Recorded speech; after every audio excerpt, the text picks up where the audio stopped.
Welcome to my channel, Sweet Diary in Italy.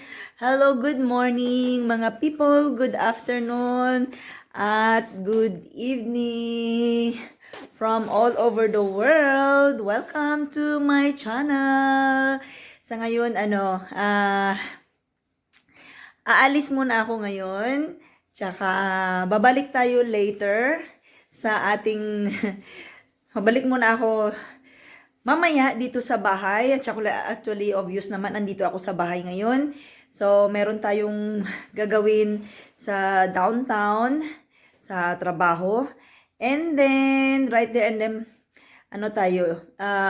iikutin natin yung lugar dito sa amin, sa city. Actually, andito ako ngayon sa maliit na syudad ng Italia. Kaya, tingnan yung Christmas tree ko, very simple lang.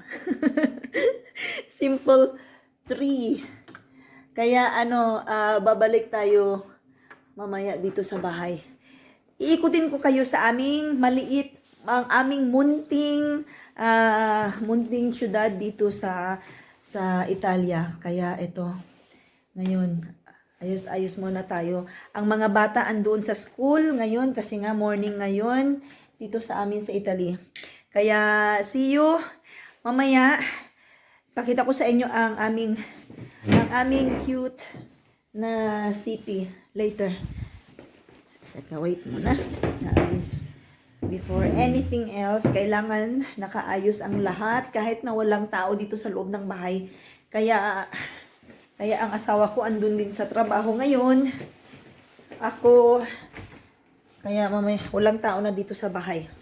Kaya, all is over. Yung kusina, mamaya na yan. So, kita-kits!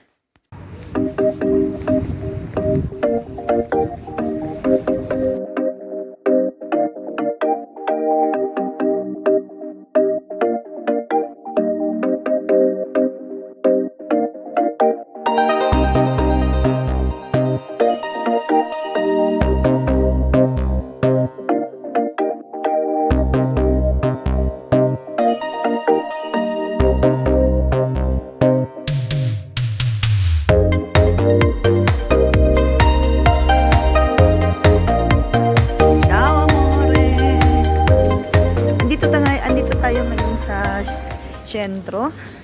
Yan o. Nasa sentro ako ngayon. Kakatapos lang ng katatapos ko lang ang trabaho. At babalik tayo sa bahay. Pakita ko lang sa inyo ito. Ayan. Ang daming mga benta-bentahan ngayon. Kaya pag summer kasi, pag winter kasi, ganito yung sitwasyon.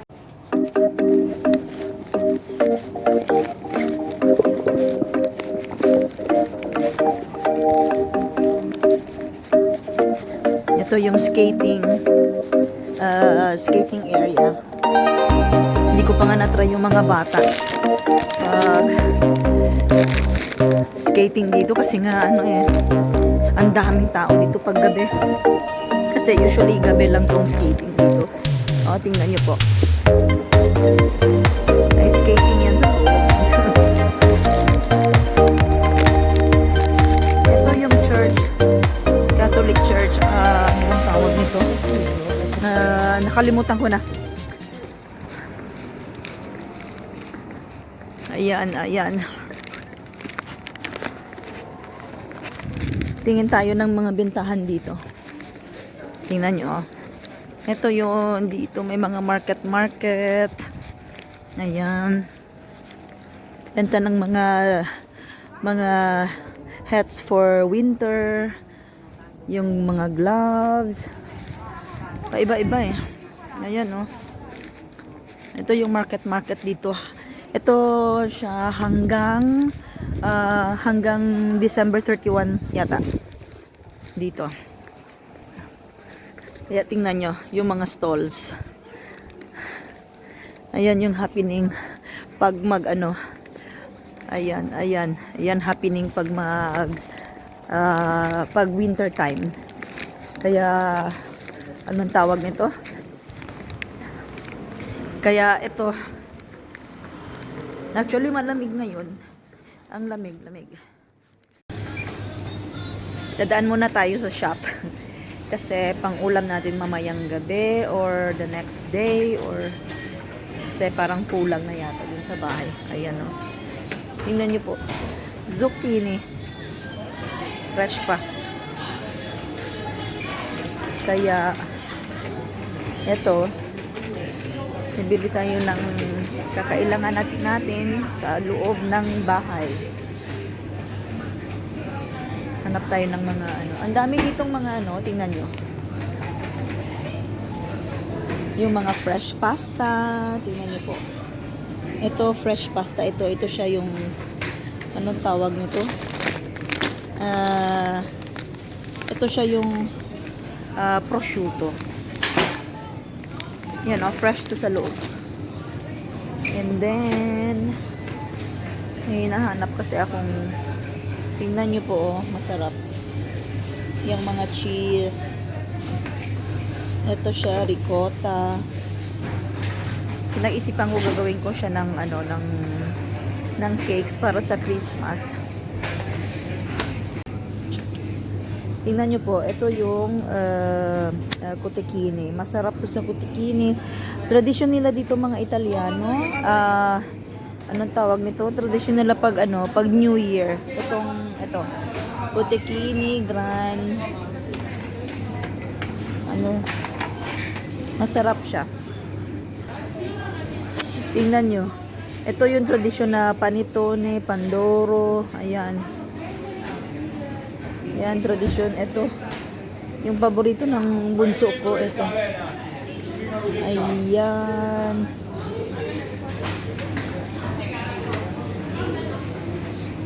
Ito, 8 euro lang to. Pero binibenta to sa Pilipinas. Ang mahal-mahal. Naku, goodness. Meron kasing nabibenta doon sa Pilipinas kasi. Kaya, napaano ako. Napawaw ako. Ayan, ang dami.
Tingnan nyo po yung pasta dito. Ito yung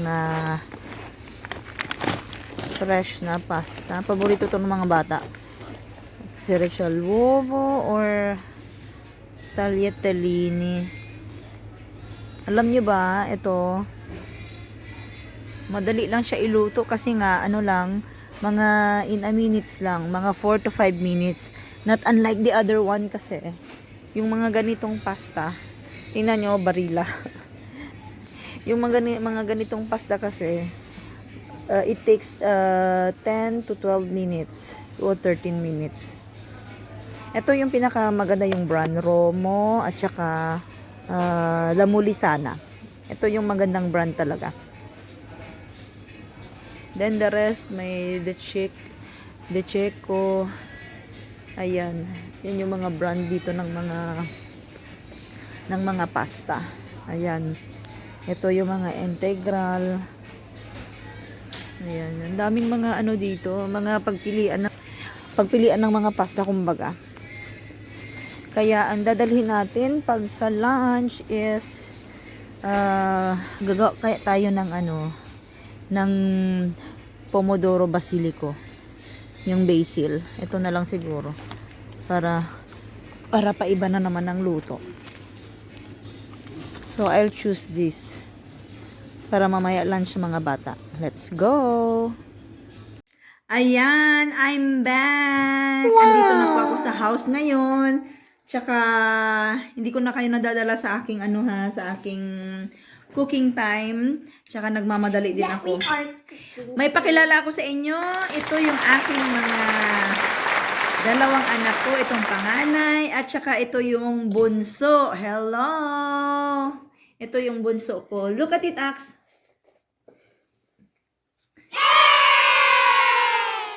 It's good. It's good.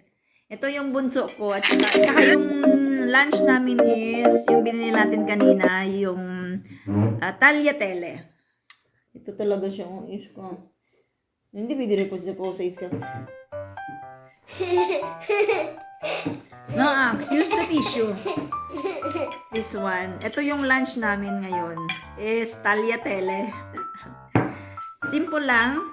And kagagaling ko lang kanina, no? Hindi ko na kayo nadala sa ang dami nating ganap kanina.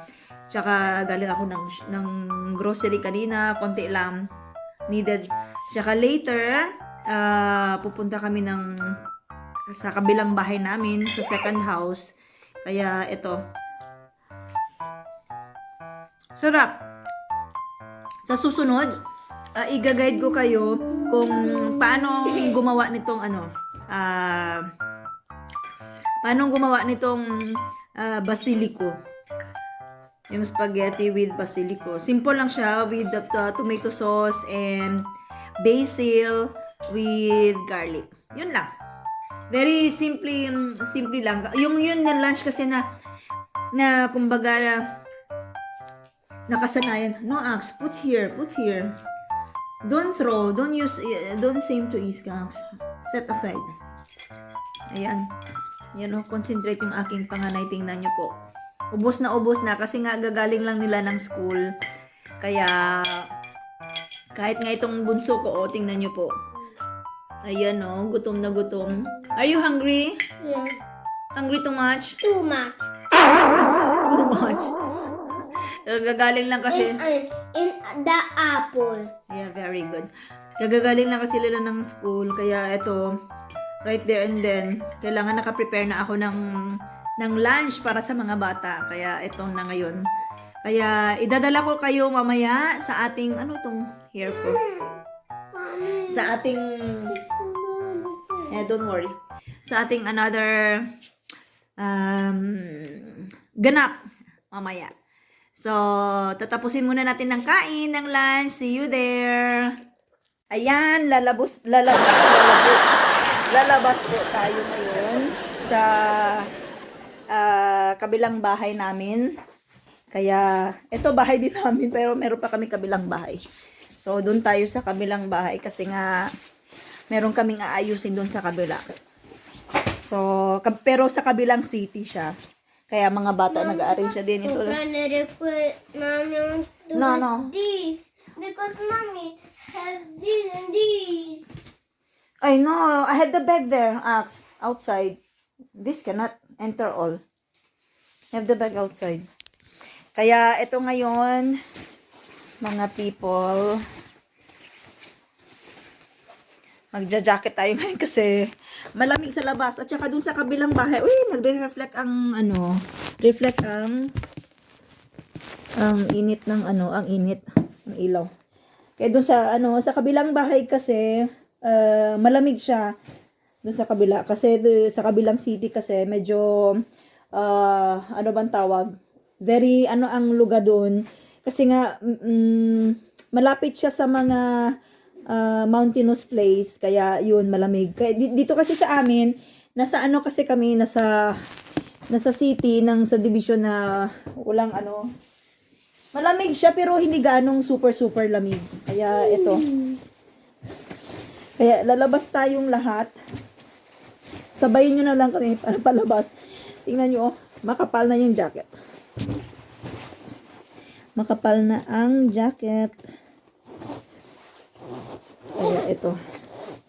Kaya ito sila, ready na yung mga anak ko. Mga babies. Mga babies and babies ko and all. Yung asawa ko, inaantay na kami doon sa labas. Kasi nga, dinala namin yung mga table. Kasi gagawa, doon ako ng mga homework ng mga bata. Ano bang yung sapatos ko? Doon kami mag-homework ng mga bata para easy na yung pag bakit nandun kami? Kaya bakit aalis kami ngayon? Nang dahil doon kami sa kabilang bahay, nang dahil mamayang gabi may swimming lesson ang mga bata. Malapit lang din doon sa kabilang bahay namin. Kaya lang siya, mga 2 kilometers away lang. Kaya sasabay na lang din kami doon sa kabilang bahay. Pero hindi kami everyday pumupunta doon kasi nga nang dahil nga may mga kami. Pag afternoon kasi may mga routine ako ng afternoon dito sa bahay kasama ng mga bata gagawa. Tinutulungan ko mga homework ng mga bata para naman yun yung routine ko talaga every afternoon. Kaya eto. Ayan, lalabas na tayo.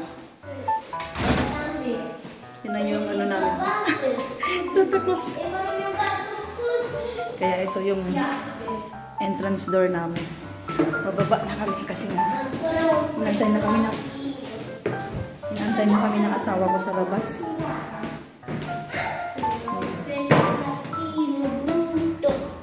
Open. Open. Let's search, Papa.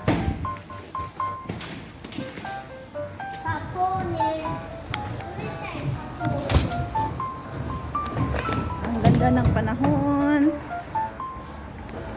Ayan, oh. Tingnan nyo po. Tingnan nyo po yung namin. Yung place. Ayan. Kaya ito yung sa taas namin. Mga people, andito tayo sa kabilang bahay. Na-busy-busy lang ako saglit kasi nga gumawa ako ng tinutulungan ko yung mga bata. Hello. Hello, I'm Axie and I eat biscuit. Gumagawa kami ng nila, yung This is homework. a tree. Kasi nga everyday may mga may mga assignments. Kailangan siya i-guide. Nagiging teacher na din yung mga parents dito. Kaya yun. Kaya ito, tinutulungan ko. Ngayon, nag-break lang kami konti ng mga ilang minutes. Kasi nga aalis naman kami. May lesson yung mga bata. May lesson ng mga bata sa swimming. Kaya ito, nakapag ulit. Kaya andito ako sa loob ng kwarto ng mga bata. Sa kabilang bahay to. Kaya andito ako ngayon. Puro puti. Kasi nga empty pa dito yung loob ng bahay. Ayan empty pa. Yung aming empty pa din. Kailangan siya takpan. Takpan ng anong tawag nito? Yung pantakip niya. Pero actually to siya, heater. Heater to dito sa loob ng bahay namin. Mas nagustuhan ko tong bahay na to kasi nga maliit. In the 16. Yan. Kasi nga maliit lang. Hindi siya ganong maliit super. Pero makasave ako ng makasave kami ng... In English, say, come si come si in English.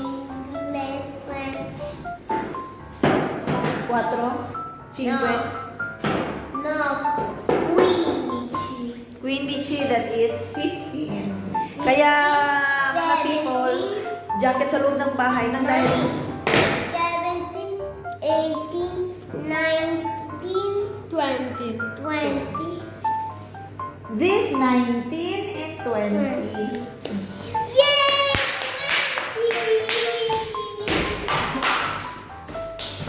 Paminsan-minsan kailangan sila marunong ng English, no? Kaya ko sila dahan-dahan para makagets ng tawag nito yung English. Sumasakit yung likod ko nang dahil ilang oras sa kanila doon. Tinutulungan ko yung bata, tinutulungan ko paano ng mga homework nila ng mag-isa. Kasi sa ngayon hindi pa gaano mag-isa hindi pa ma-manage ba na yung panganay ko. Gusto niya may ginaguide ko siya.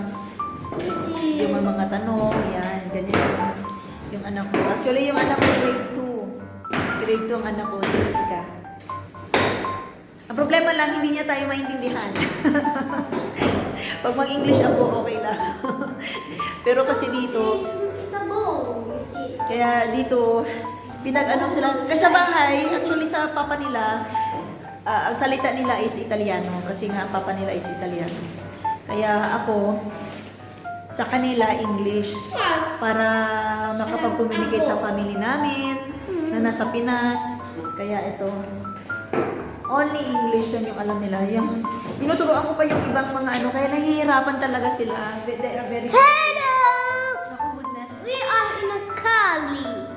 Yeah. Yan na po. Ayan. Tingnan niyo yung heater, oh, mga people, heater namin dito. Kasi nga, That's your heater. yeah. Kasi nga yung heater namin sa sahig.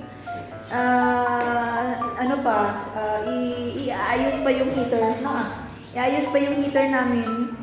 Pero ayos na siya, kailangan na lang ng approval. Tapos, pwede na siya magpa-function na. So, sa pagbabalik uli, kasi nga mag-prepare kami sa mga bata, naihatid ko sila. Malapit lang dito sa amin. Siguro mga 2 kilometers away from here. So, ihatid ko sila doon sa lesson nila kasi nga 1 hour, at least mga 1 hour, 1 hour and a half kami doon sa lesson nila. Kaya, may mga extracurricular activities yan sila. Hindi naman siya everyday, alternate days na na activities para hindi magmukmuk sa bahay ba na nakapanood ng TV. Ayoko yung ganun kasi. Pero usually kasi dito may mga talaga sila, may mga extracurricular activities. Hindi naman sila lang, halos mga lahat ng mga bata dito. Hindi lahat ng mga bata pero meron talaga. Pero pagdating na ng mga high school nila, wala. Siguro malesen na. Kaya, see you mga people later.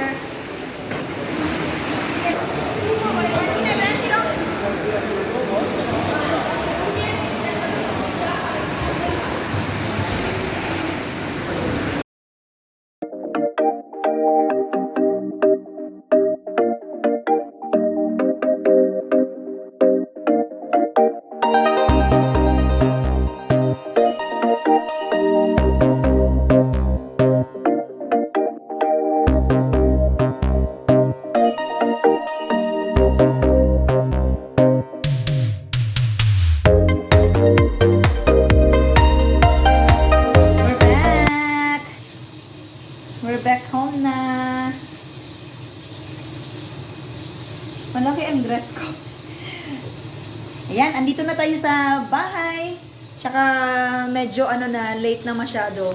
Late na ang oras. Na dito, magna-9 na. Kasi natagalan kasi kami doon sa kabilang bahay after ng swimming lesson. So ngayon, ang ulam natin sa gabi is isda. Ayan isda na pinaogan namin. Isda. Usually kasi fish na with potatoes.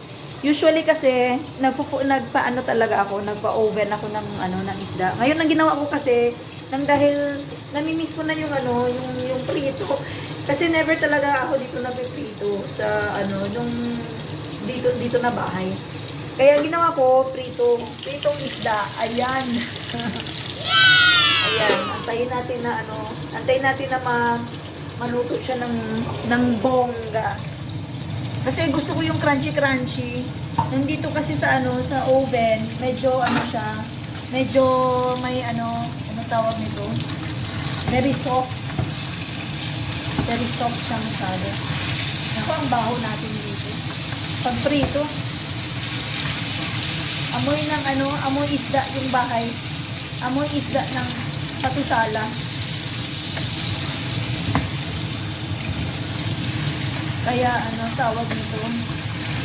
Ay, parang hindi maganda nung nabili ko. Hindi maganda ang nabili ko na isda.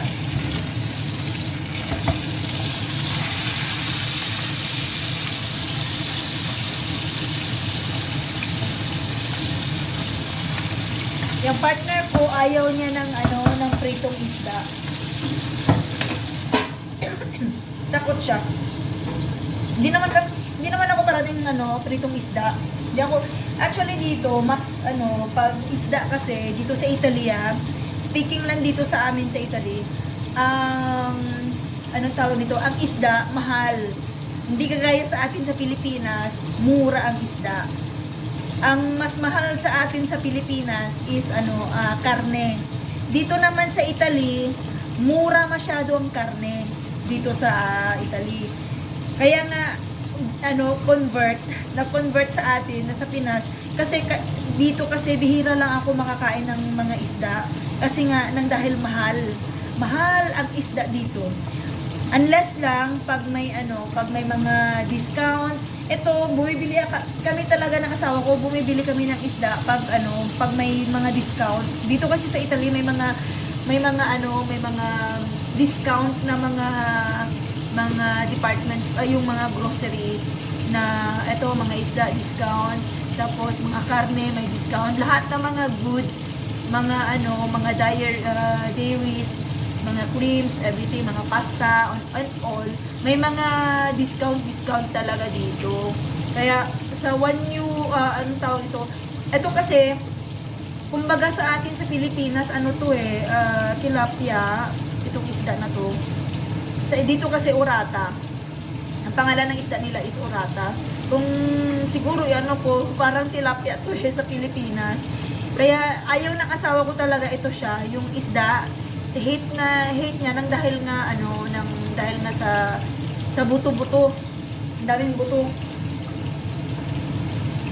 Kaya ito, hindi ako sumabay dito sa sa oven.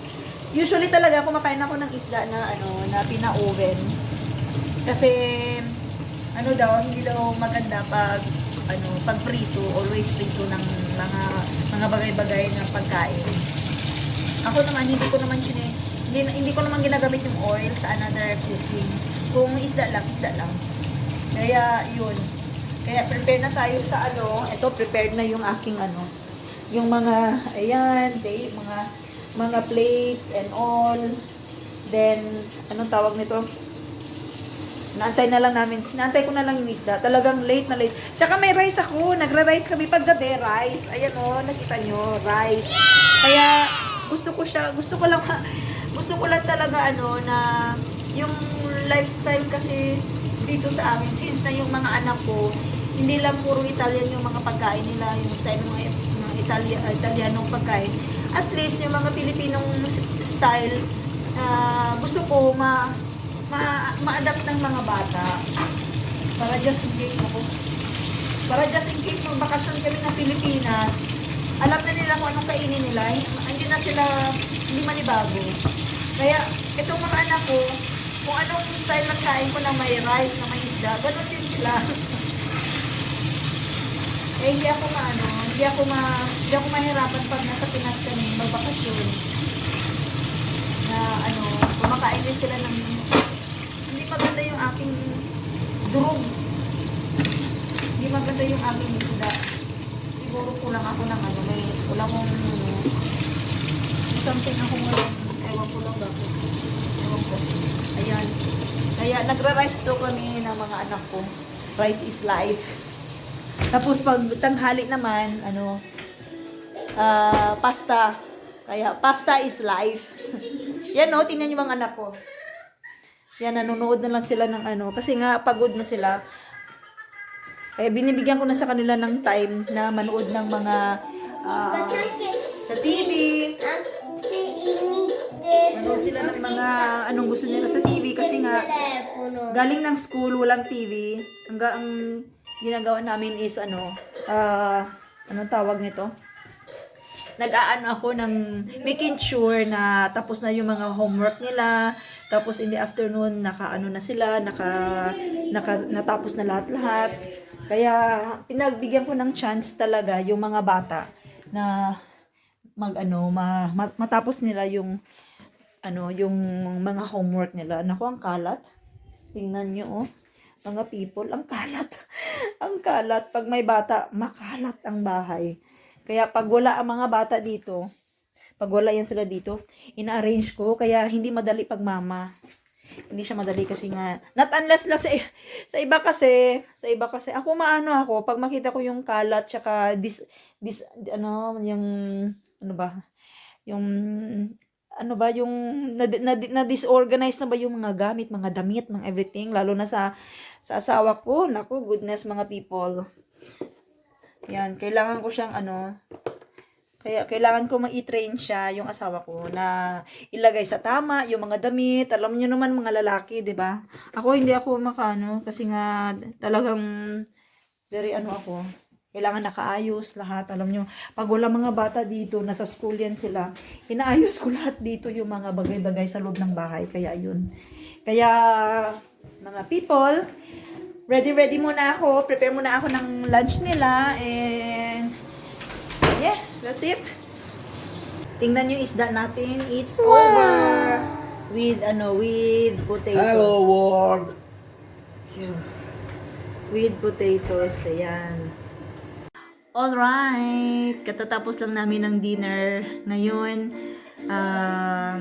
I think we will end this vlog now. And, kita ulit tayo sa another videos. At salamat sa panonood sa itong video na to. And please share and subscribe on our vlog for today. And see you again for the next day. Ciao, tutti!